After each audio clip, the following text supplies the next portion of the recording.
Hi, everyone. Thanks for joining us today. My name is Ella, and I am at the Laurel Library. And today we are going to be going over Halloween 101 with the Laurel Historical Society. So I have with me today Anne, and I'm going to let her introduce herself. Thank you, Ella. My name is Ann Bennett. I'm the Executive Director of the Laurel Historical Society, and I'm really excited to do this talk today with Ella. I hope you learn a lot about Halloween and some of our modern traditions. I'm really excited. Halloween is one of my favorite holidays. So I'm really excited to see where some of my favorite things come from. So I'm going to hide myself, and I'm going to let you go from there. Okay. Yeah, that sounds great. Halloween actually is my favorite holiday as well. And I think my love of dressing up and making costumes and historical costuming really stemmed from my years of Halloween. And I was always a vampire even before Twilight and True Blood and all those modern vampire interpretations. So that was always my costume. I have been so I hid my video, but I have been a witch pretty much every year. That's usually my go-to costume just because I feel like it's so iconic. Yeah, but I'm interested to see more about why that is. So give me 1 second. I will change the slide and you will be good to go. Okay, wonderful. All right. So we are going to start out with where some of the common modern elements of Halloween come from. And okay, excellent. So we wanted to talk a little bit about some of the the imagery and the iconography of Halloween and the things that we associate with Halloween right away, and kind of figure out how do they get there and how do we get started. So in many ways, Halloween is unique among the holidays that we celebrate in modern America. We have a mix of patriotic, religious, ethnic celebrations, if you think of our entire calendar year.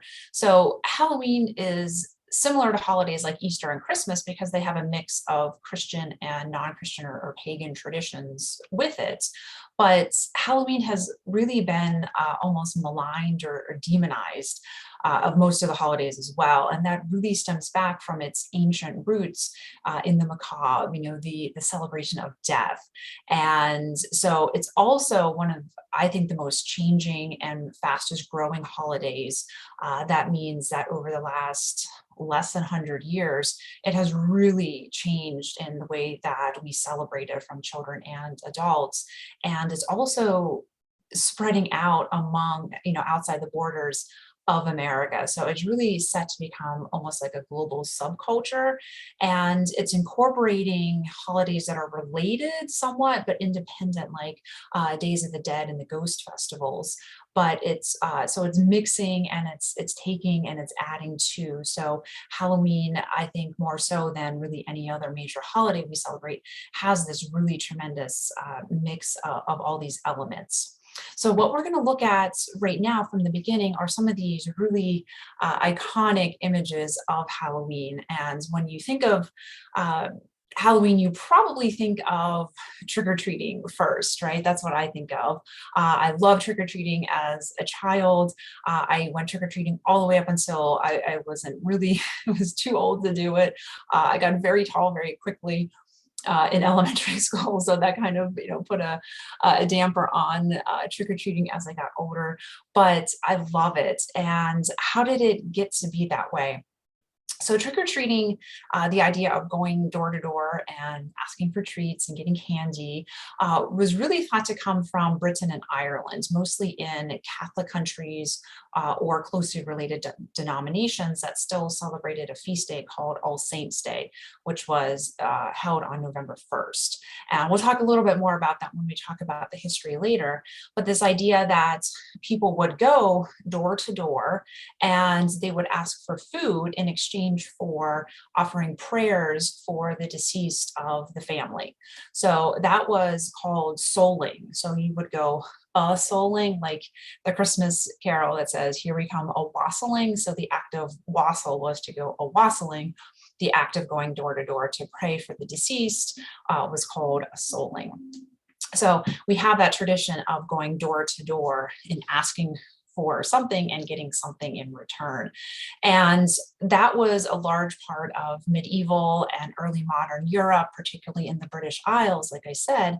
And it wasn't, for many, many centuries that this morphed into the trick or treat that we know. It really wasn't until the 1920s that you see that term trick or treat appear in America, and that threat of pranks took the place of the traditional prayer offering. So Halloween, as we probably know, is always kind of a time of darkness. It's a time when the days are getting shorter, the weather's getting colder. So there's always been an element of mischief, of tricking evil spirits or letting loose, having fun, dressing up in costume. But in the late 1800s into the early 1900s, mischief was getting really, really out of control, and people were actually destroying property and doing damage to houses and people and animals. So there was a big push starting in around 1914. A woman called Elizabeth Krebs decided to do a Halloween parade and to push this idea of going door to door and asking for candy and having more of a communal event rather than have all this mischief transpire. So it's instead of offering candy, originally people, when they started doing it in the 20s and into the 30s, they would offer homemade treats like cookies or apples, sometimes a penny or a small toy. And it wasn't after the Second World War that the prepackaged candy manufacturers really came to dominate the candy giving experience, so that everything we know today is prepackaged candy.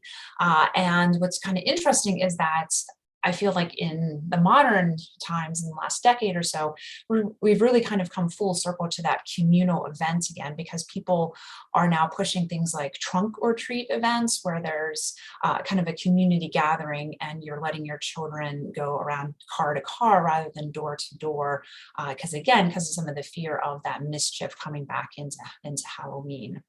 And it started to grow in popularity and awareness, but it really was cemented in 1966 when It's the Great Pumpkin, Charlie Brown, appeared on television, and it's been on the air ever since. So that experience of going door to door, getting candy in return for the threat of a trick really came out from people going door to door praying for the deceased.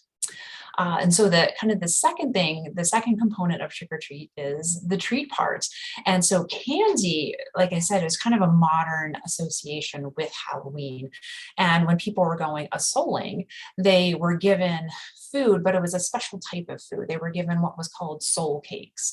And these are almost kind of like cookies, kind of denser cookies with spices and dried fruit. So these were special. These kind of weren't your everyday breads or candies or cookies that you would get. So they were a special thing given out specifically for this purpose of people souling and praying for your deceased family. And then, like we said, that kind of morphed into homemade cookies and the caramel couple apples, and then it kind of morphed into the manufactured candy from there. And then the last component of that is costumes and dressing up. And we both said how much we love dressing up, and especially at Halloween. But this idea of dressing up at festival times and celebration is really nothing new. And it's certainly nothing unique to Halloween. So throughout the centuries, throughout the different cultures, people have been celebrating by dressing up. And in medieval Britain, there was a tradition called mumming. So if you're familiar with the Mummers' Day, the parade, especially celebrated in Philadelphia, that's kind of a modern extension of this tradition of mumming. And what was really cool is mumming was a way for people to dress up and drop in on people in the house and in the village or the city, and they would play rigged games. So they would roll dice that was rigged so that it would always land on certain numbers. And in Tudor times, this idea of mumming actually was much more popular at Christmas time during Twelfth Night celebrations than it was at Halloween. So this idea of dressing up, kind of creating a little mischief, a little fear among your neighbors, actually, it was really cool because it split into two separate traditions, the old mummers tradition that we have at Christmas time and Twelfth Night, and now with the New Year's Day parades, and then this tradition of dressing up in costume and that we see associated with other traditions at Halloween time. So I think that's a really cool thing. But we also have some legends and myths to talk about. So we have two myths and legends associated with our normal Halloween traditions and iconography. And it really wouldn't be Halloween if we didn't have black cats and jack-o'-lanterns. So where did that idea come from? How did that association come to be? The idea is that cats have held a place of honor in many world religions, especially ancient Egypt, where they were worshipped as deities. Bast or Bastet and Sekhmet were two separate deities that were worshipped in ancient Egypt. In family, cats were adorned with jeweled collars, they had their ears pierced, and they were commonly mummified after the cat died. And you see a lot of that in museums today. In Celtic tradition, there was a fairy called Sith, and they took the form of a large cat with white markings. It wasn't until the medieval times in Britain and Europe that cats begin to be associated with witchcraft. Cats, if anyone has cats, are known to be very active at night, so they are basically nocturnal animals. And that was, of course, when witch activities were supposed to be taking place at nighttime when it was cold and dark, and every good people were inside, right? So it was the idea that cats were active at night, witches were active at night, and the belief came to be that witches could shapeshift into cats to spy on people, to put spells on people, or to travel, especially to travel across water, which traditionally witches couldn't do very easily. Sailors also had superstitions against black cats. If they had them on board, it was said that the ship would then sink on its next voyage. And in this time, in this medieval period, we unfortunately see a lot of cats being purged and people getting rid of cats because of this association with witchcraft. And that was actually a fairly large contributor to the spread of disease and things like the Black Death and the Black Plague, because all these diseases were carried on rats, which cats would hunt. And so without the cats, the humans were the ones that came in contact with the disease.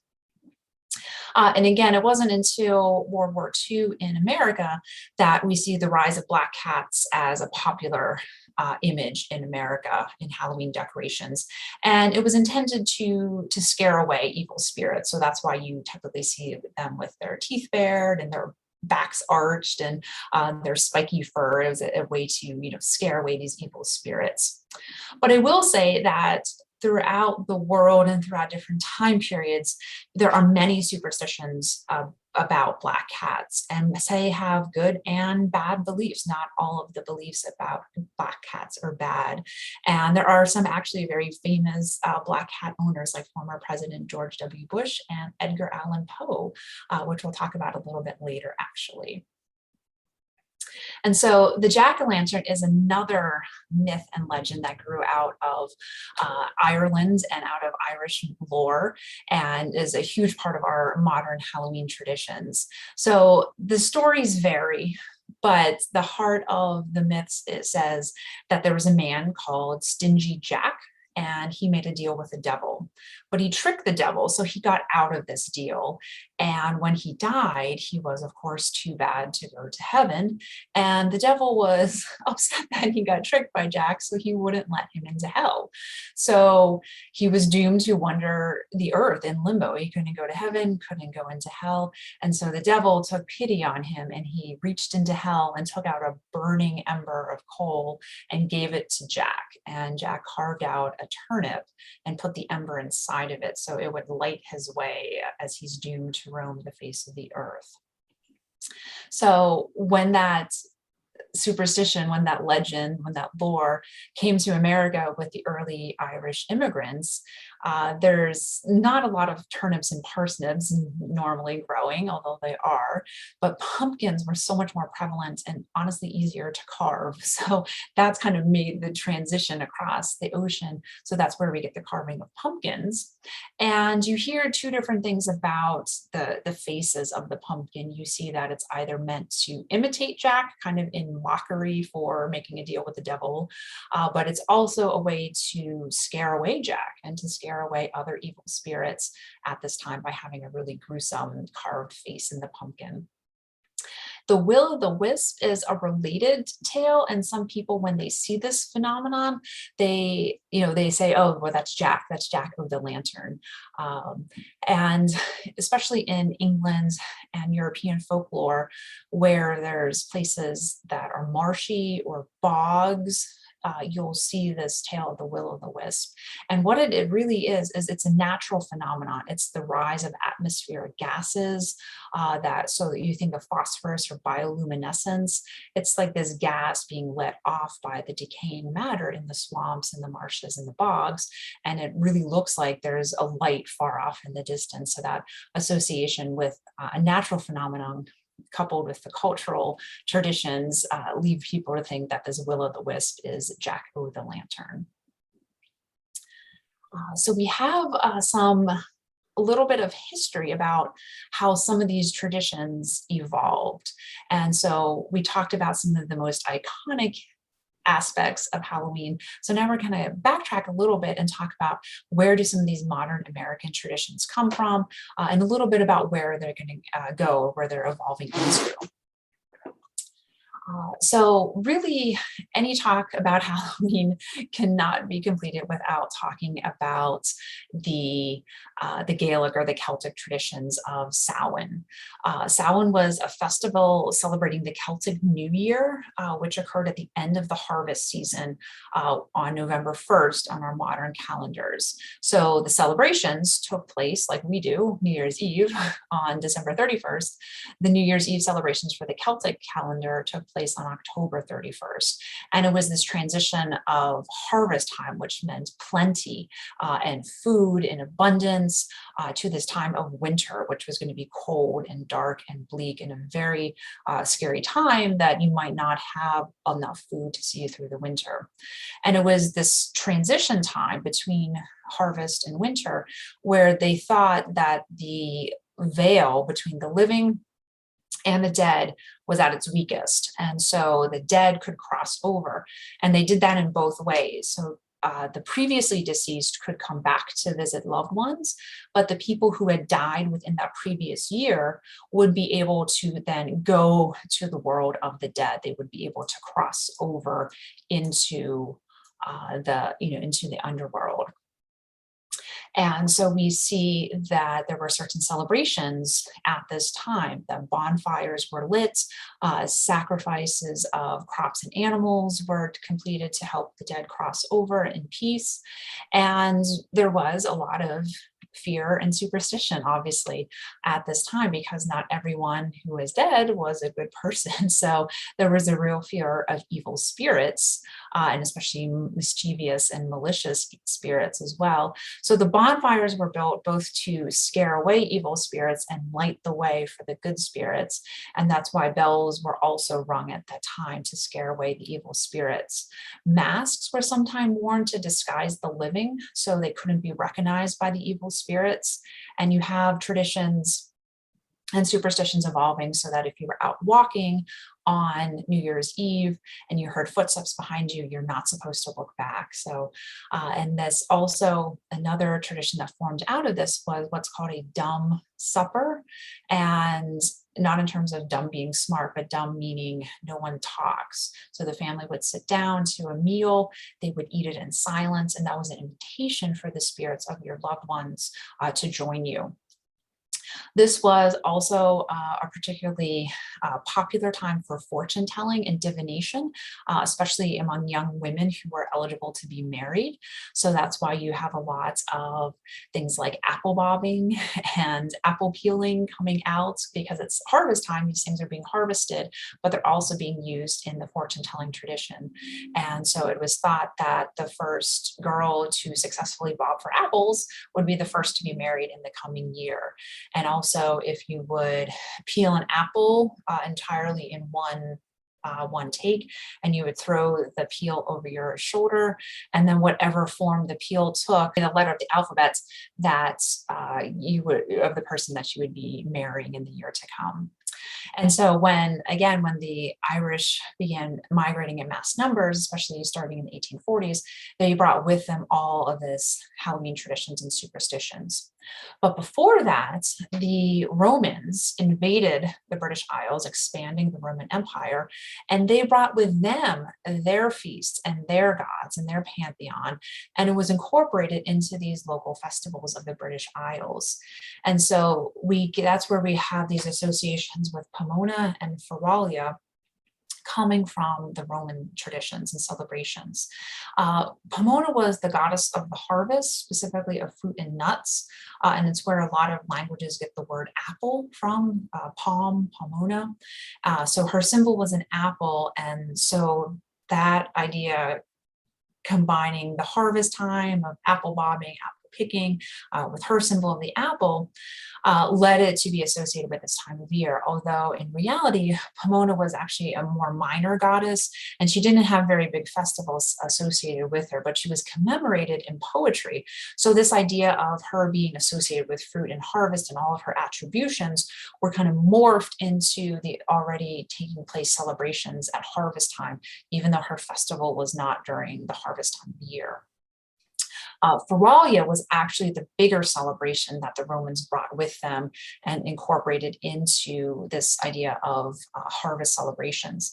Feralia was the last celebration of a 9-day festival commemorating the dead. So that's kind of where we get this again, this imagery, these attributes coming and morphing with the Celtic traditions.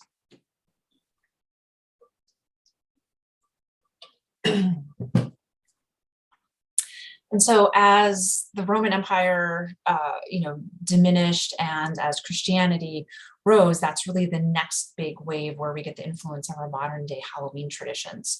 So Christians had celebrated All Saints' Day on May 13th as a way to honor the saintly departed, the people who made it up to heaven.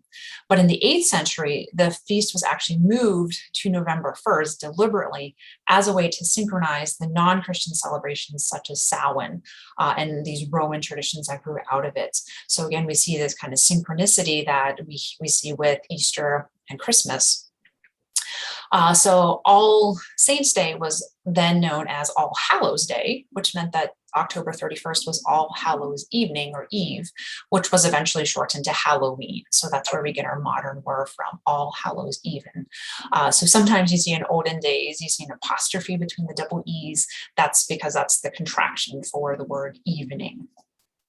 November 2nd is also an important day in the Christian feast calendar, the Catholic calendar, and that's All Souls' Day, which was a time to pray for the departed, for all the souls of the people who had died, particularly in the previous year. And so you have books listed with the names of the dead, you have special masses said for them. So you can see a lot of these traditions are very similar, and they're starting to morph together.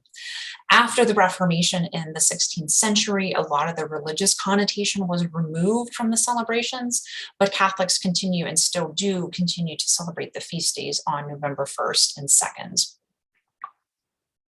And so the next feasts are Halloween and death celebrations around the world. We're going to talk about some ideas where there's some parallel celebrations happening, and that this is an idea that maybe these are some ways that Halloween is going to continue to evolve in the coming years. So with the Days of the Dead, the Dia de los Muertos from Mexico, This was, again, a way to celebrate the deceased and welcome them back to Earth for a reunion. Depending on your region and your particular beliefs, it could be celebrated just one day, or it could be several days, depending on the specific region of Mexico and the specific loved ones that are remembered. So again, the recently departed or children that had been recently deceased. So it kind of depends. There's typically more than one day celebrated. And this Mexican holiday blends traditional Spanish beliefs with more ancient Mesoamerican traditions, specifically coming from the Aztecs. And the Aztecs believed that the deceased, when they died, they had to make a very difficult journey to the land of the dead. And to help them with that difficult journey, families of the departed would offer food and drinks to help them on this journey. Back in Spain, there was a tradition that people brought wine and bread to the graves of their loved one on All Souls Day, and that they would cover the graves with flowers and candles. And they brought this tradition with them when they came to the New World. And so these Days of the Dead was a way for the deceased to return to the world of the living for at least a little bit. And it was really a celebration. Typically there's food, there's dance, there's music. This was a way that you can be reunited with your loved ones. And the deceased were honored either by placing their favorite foods on the gravesite or on small offering tables or altars. Important symbologies coming out of this include skeletons and skulls.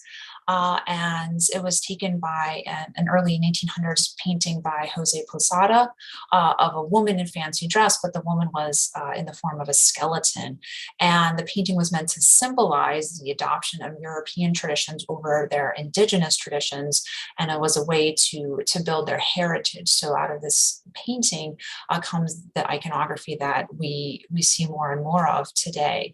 So the wearing of skull masks, eating of sugar skulls are popular ways to celebrate, along with the pan de muerto, which is a sweet bread, usually in the shape of a skull. It's kind of becoming more, becoming more aware of it in America. We see it a little more popularized in pop culture movies like Spectre, the recent James Bond film. There was a Day of the Dead parade that took place in one of the movies, and the animated film Coco. So it's not Halloween, just as Feralia and the Christian celebrations were not Halloween as we know it, but because it takes place around the same time of the year and it has the same themes that we've been talking about honoring dead and loved ones, it's getting kind of unfairly morphed in with Halloween. So that might be one way that we see the evolution of the holiday take place. Another celebration that happens around the world that has these same overtones is the Ghost Festival. And you can see it as Yulanpen or Zhangguan, either based in Taoism or Buddhist belief. And these were traditional festivals held in East Asia, particularly in China. And the Ghost Day takes place in the 15th night of the 7th month of the Chinese calendar. So it's not a static day. So it moves, it can be anywhere from like August to September, sometimes in October. But Ghost Month is the 7th month of the calendar. So there are festivals and celebrations and traditions all throughout this month. And again, the deceased are thought to return to visit the living during this period. So during the day, rituals are performed to ease the suffering of the deceased. Items are made from paper mache, food and drinks are served, dinners are set with an empty place setting to celebrate the life of the deceased loved ones. You see lots of candles and incense being lit. And then 14 days later, still within Ghost Month, you see that there are paper lanterns floating on the water. And that is a way to guide back to the lower realm, the the land of the dead, the people who had been deceased and who came back to the world to visit their loved ones. So we see both historically and in modern cultures around the world, we see a lot of overlap, the celebration of death. And there are many traditions and cultures around the world, particularly in Mexico and East Asia, that really are honestly a lot more comfortable and celebratory about death than what we typically see in our modern American culture. It's something that is sad and scary, but as we see historically and across the world, even today, a lot of these cultures are celebrating it, and it's not being relegated to kind of one commercialized holiday in our calendar, but it's a way to celebrate and to remember and to honor the dead, and a way to reflect on their lives and how we're still connected with them. So I think that's kind of a fascinating blend of history and culture.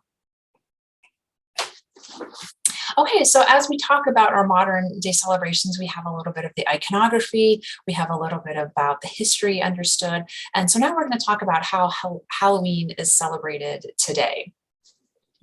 And we're going to do that by taking a look at some of the modern films and literature in pop culture.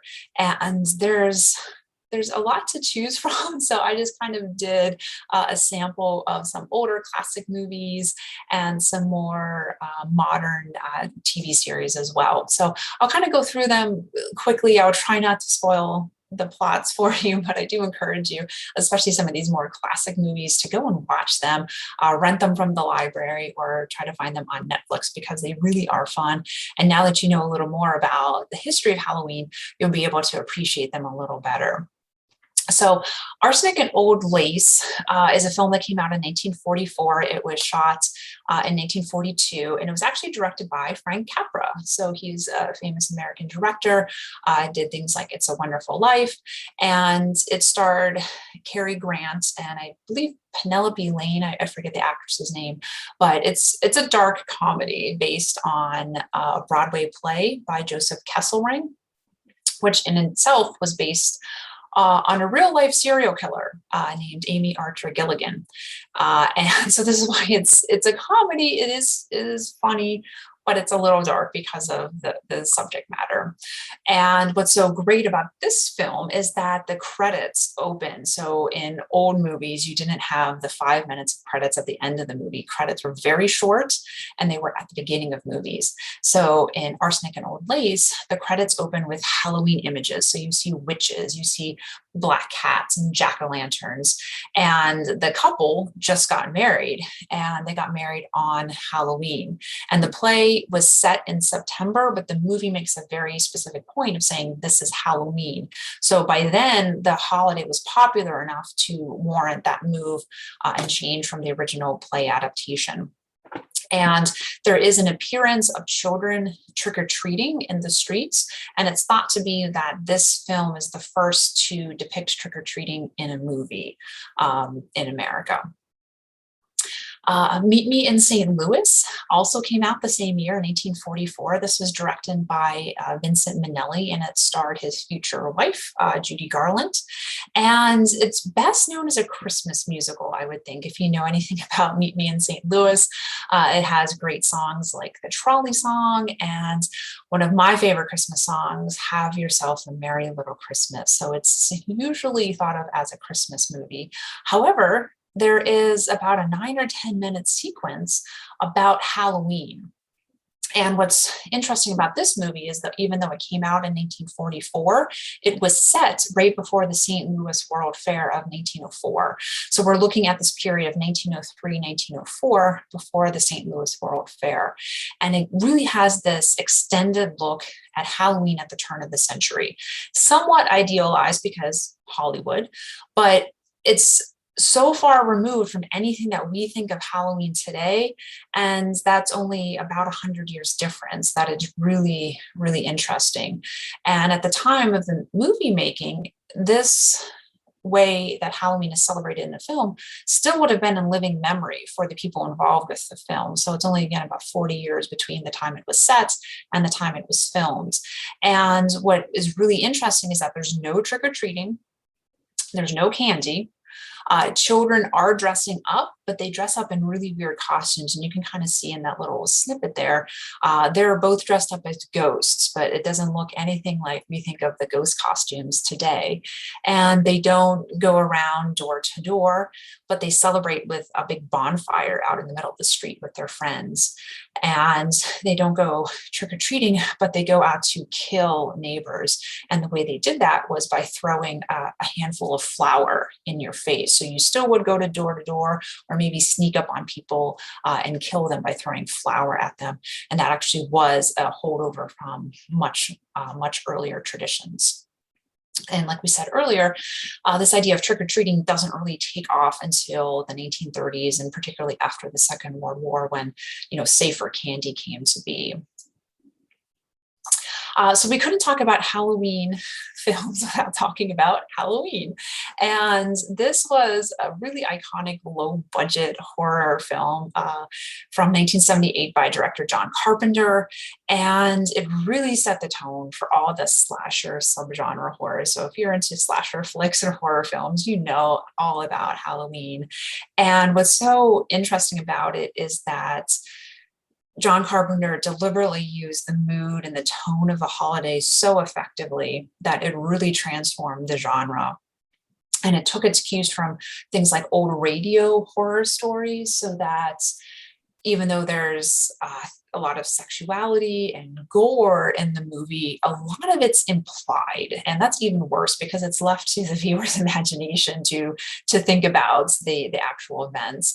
And it was so successful that, again, every horror movie after that really took its cue from it. And it spawned many, many sequels of its own, including one of the later sequels focused on the Celtic origins of Halloween, and it's called something like Halloween, I think 3 Samhain or something like that. It wasn't as successful as the first one, but it's still trying to have that homage, that throwback to the early Celtic traditions. And so we have kind of a dry spell, even though we do have horror films coming out. But for like the next 15 years or so, we don't really have any Halloween movie until Nightmare Before Christmas. This came out in October of 1993. It's a stop motion animated musical, really, a movie musical. And it's a dark fantasy by none other than Tim Burton, whose entire head is filled with dark fantasies. And this was popularized.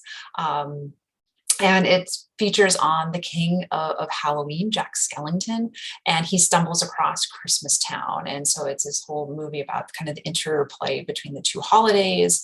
And in a lot of ways, it really returned the sense of wonder and magic and romance back to Halloween that movies like Halloween had kind of stripped from it, playing up the dark, macabre undertones of Halloween, but losing a lot of the magic, the connection to the living, talking about two different worlds. And again, that romantic notion about fortune telling and being married in the coming years. So that, in a sense, kind of put those elements back into Halloween. And then there's a couple modern day TV shows that do Halloween very well. One of these is Buffy the Vampire Slayer. It was started in 1997, went all the way to 2003, and it's about a high school vampire killer and her friend. It was created by Joss Whedon, and the series was already, of course, dealing with the supernatural, but kind of unusually, it only had 3 Halloween episodes over its 7 seasons, but it did have a spin-off show called Angel, which also had Halloween episodes.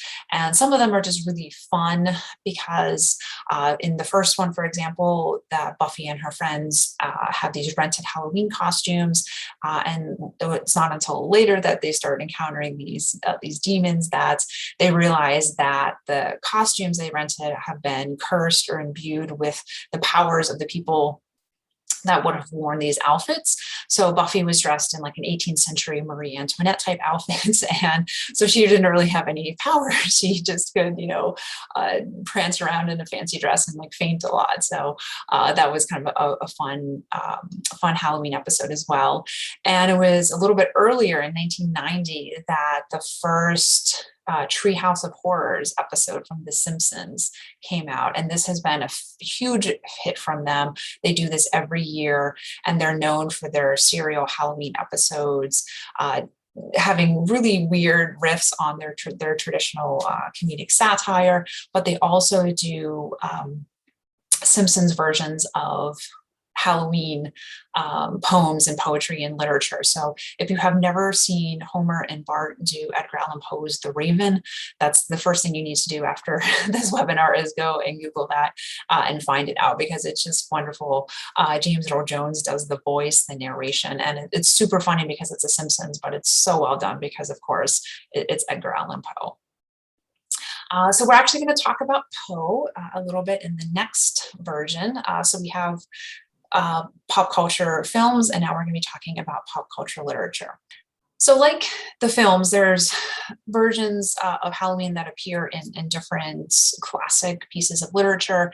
And some of these go back hundreds and hundreds of years. And again, these Celtic traditions, the European folklore, they're all combining, they're all kind of making references to Halloween, although not all of them call it Halloween by name. There are actually several references to the actual day of Halloween in Shakespeare's plays, and then more references to aspects of Halloween that we talked about. So if you think about Macbeth, there are witches, and that really lends itself a lot to our modern concept of what witches do and what they look like. So the Weird Sisters, they stand around a cauldron. What is it? Hubble bubble, toil and trouble, fire burn, and cauldron bubble. So we have this really iconic version of what witches do and what they look like. You also have ghosts in Macbeth. Banquo's ghost comes back, and ghosts are also featured in Julius Caesar and in Hamlet, most famously. But you have to consider the times that he's writing. So he's writing both during the reigns of Queen Elizabeth I and trying to appeal to the new King James. King James was very, very interested in witchcraft and witches, and he had written his own piece of work called Demonology. So Shakespeare was getting influenced by that. He was also trying to get on the new king's good side by putting such graphic imagery into Macbeth in particular. And in Henry IV, Part 1, King Henry says to Falstaff, farewell, thou latter spring, farewell, all Hallown summer. So Hallown, Halloween, summer. And so that's a reference to what we call kind of unfairly Indian summer, which is that period of around October where it warms up nicely and then it kind of goes back into fall and winter. So he's referencing that period, calling it all Hallown summer. And then in Two Gentlemen of Verona, Richard II says, she comes adored hither like sweet May, send back like Hallowmas or shortest of days. So Hallowmas, Halloween, that's Christian celebration as well. I threw in Sir Walter Scott, not because I think many people have heard of him, even though he is very, famous in classic literature. He wrote Ivanhoe and Rob Roy most famously, but the reason I included him is that he's continuing this tradition of Scottish ballads and poems that mention Halloween and capture the essence of Halloween and its history. And it's more typically written with a romantic side to it. So this is kind of the period of early Romantic era, Gothic writing. And so a lot of the supernatural tones he's noted for, come out in some of his works. So he wrote a collection, I think a 3-volume set called Minstrelsy of the Scottish Border. And he incorporated his version of Tamlin from an earlier period. So this is in the early 16th century. And this is a snippet of it. Says, this night is Halloween, this morn is Hallowday. And if ye dare your true love win, you have no time to stay. The night it is good Halloween when fairy folk will ride, and they that would their true love win, miles cross, they must bide. So we have the name of Halloween. We have this reference to fairies and riding and dark and true love. And the monastery he wrote in 1820 A lot of people consider this to be the first Halloween novel because one character is actually a ghost and another character is actually born on Halloween. So it does figure quite prominently in his work. The Legend of Sleepy Hollow actually was published in the same time period by American author Washington Irving. And this is, again, one of my favorite works just because there's so much associated with it. And you've probably seen like the Disney version or the adaptation, let's say, of the Johnny Depp movie Tim Burton also directed. But people would be surprised to know that there's no direct mention of Halloween. It's set in autumn, set during the fall, but it's set in upstate New York, which has a very, very strong Dutch tradition. So the Dutch do not traditionally have some of these aspects that were so prevalent in the British Isles, for example, but it uses the mood and the harvest setting and the shortening days, the dark woods to set the same type of mood and tone that we associate with Halloween. And again, it captures one of the most iconic images of Halloween, and that is the pumpkin, the carved jack-o'-lantern. And so it captures this use of the pumpkin as imagery. It ties in with the Halloween celebrations that are already taking place at this time of year. Even though this is not necessarily a Halloween novel, it is nonetheless tied so directly to Halloween. And then the last piece that I want to show you is by, again, one of my favorite authors is Edgar Allan Poe. And he wrote another poem called Ulalume, which mentions a dark October night. But like we said with Sleepy Hollow, the Black Cat does not actually mention Halloween. It's written in 1843. It's a tale of murder and madness, not to be confused with other tales of murder and madness like The Telltale Heart.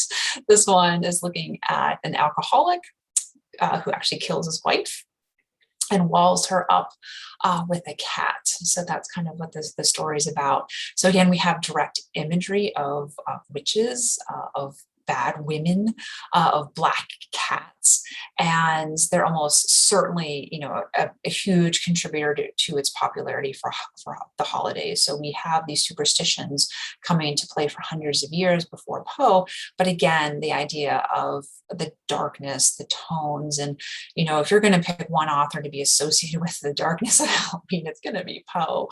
And so the fact that one of his poems is called The Black Cat really just kind of cemented that.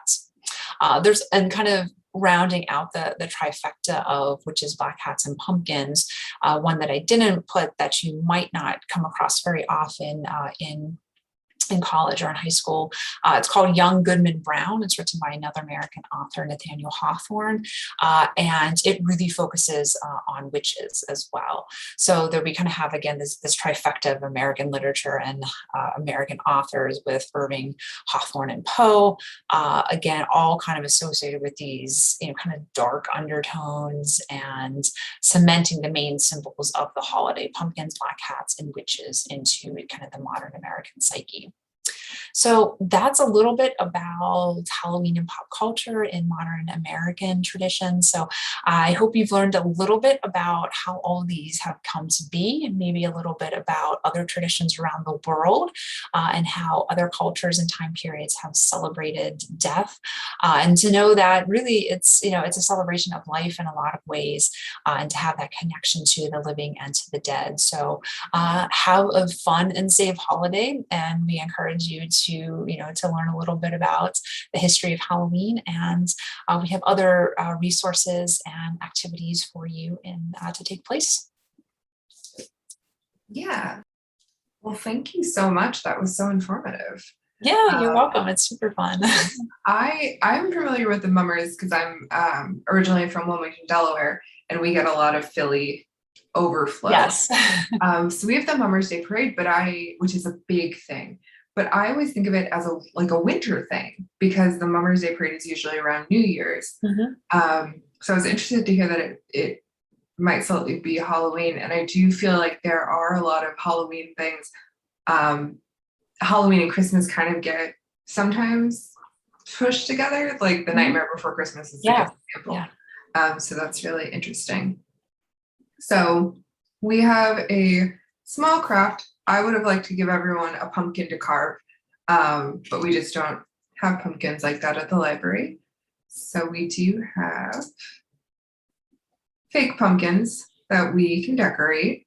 Um, have you pumpkin carved? Is that one of the traditions that you do? We didn't really do a lot of it growing up. We did a little bit. And, kind of when I was older or, and single, and I think we've carved like one pumpkin since we've been married. It gets a little messy, although I love pumpkin seeds. So I would carve a pumpkin just to get the pumpkin seeds and roast them. But I'm not like super talented when it comes to art and designing things, but some of these shows that they have and all the people that decorate it so well and so intricately, I'm just fascinated by. So I love the tradition, but I don't really have very much of a skill for it. I like the idea of it. I think the idea is great. So every year I get very excited, like I'm going to carve a pumpkin this year. But it's all, like you said, it's a very messy, lengthy process. You have to go to the store. Pumpkins are heavy. You got to carry it home. And then, you cut the top off and then you got to start the long process of like scooping it out. And I think like you, they never turn out how I envision them in my head. I always think they're going to be this very elaborate thing, and I'm lucky to get just like a little face in there. Oh yeah, exactly. But I have a coworker at Laurel who actually, I'm pretty sure she takes off every year, and she and her family carve these very elaborate pumpkins. Oh my gosh. And I'm always very impressed by the pictures because I couldn't do it. But growing up, my family, my mom was really into roasting the pumpkin seeds. So I do think that's it. I wasn't a huge fan, but that was something we did every year. Yeah, but I think it's great. A couple of times we've just painted the pumpkins or drawn on them with markers, so that's a little easier as well.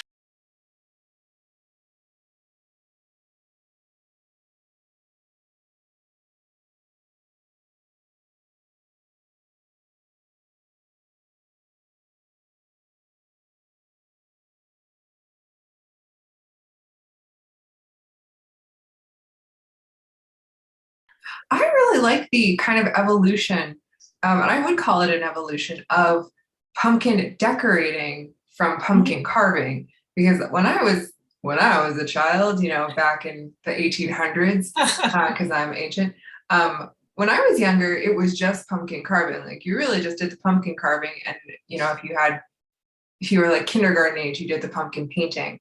But now I feel like pumpkin decorating as a whole is kind of really expanded, because not only do they have the pumpkin carving kits, which are, I feel, more traditional, they have the pumpkin painting kits, which are a little bit easier. But I've also seen kits where you can just kind of stick things in the pumpkin. That's true. Yeah. So like, you can stick cat ears in it, like a cat tail, and then just draw a little cat face and you're done.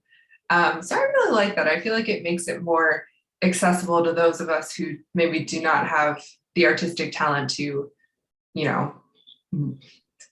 mold a wonderful like sculpture out of this pumpkin. Yeah, exactly. Yeah, and that's a great point, because I think it has become a little more prevalent, and it's interesting because it kind of removed that scary aspect to it. It's not meant to kind of scare away people or evil spirits or be so gruesome. So some of these decorations are just so beautiful. It kind of goes into more of the, the trend of, decorating your porches or having more kind of an inviting atmosphere for the neighborhood. So it definitely has come a very long way in a short period.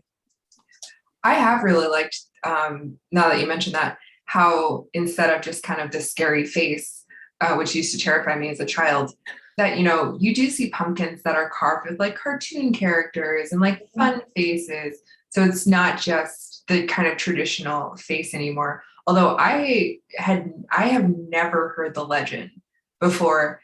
And it, like most things in everyday life, I just took it at like, all right, this is something we do. So it's really interesting to hear the legend about the deal with the devil. Yeah. I just feel like that never works out for anybody. Exactly. Yeah. Down in Georgia. Yeah. If you meet the devil in the crossroads or in a bar or anything, just go the other way. Yep. So I wanted to highlight some of the library resources that we have that I feel like are very appropriate for this time of year. So on the top row, we do have more of our entertainment databases available. So Hoopla is great for, like you were talking about the movies and the television shows. Canopy as well. Canopy is great additionally for documentaries. And I do feel like there is a good amount of historical documentaries on Canopy that I enjoy watching. And then Creative Bug, which is the one in the middle, is one of our craft databases. So if you really like this craft and you would like more Halloween themed crafts, Creative Bug is definitely a good place to check out. And then in the bottom row, I have some of our research databases. So if there are any questions that you thought of that you don't want to reach out to us, but you'd like to know the answer, some of our databases would be really good. And a lot of them include different types of materials. So not just articles, but some of them have pictures and original illustrations, biographies and things like that. So they're great if you would like more information about Halloween as it has progressed through the years. Yeah, and we don't have any Halloween specific resources, I'll say, but we do have a lot of museum resources. We are proud to say that the museum is now open. We're open weekends from 12 to 4, at least through the end of the year. And we do have a lot of our databases and collection items digitized and available for free online. So if you go to laurelhistoricalsociety.org and you go to /history research, you'll see different options available to you. And some of these include digitized versions of the Laurel Leader, our local newspaper. And so some of those do have mentions of previous Halloween parades. There's a serial article, I think, written in the 1930s about Halloween. So there's all kinds of different fun things that you can stumble across there in our archives. And then the best way to find out more is just to get involved. So if you have projects or internships or volunteer or free time, we would love to have you come over to the museum and volunteer with us and explore the archives in a little more depth. That's very interesting. And that is all we had. I do have our contact information if you would like to reach out to either one of us. I think it's safe to say that we both love talking about Halloween. Yes. I have tons of book recommendations and has a ton of knowledge to share. So we always welcome any questions that you have for us. But thank you so much for joining us, and we will catch you another time. Thank you. Bye.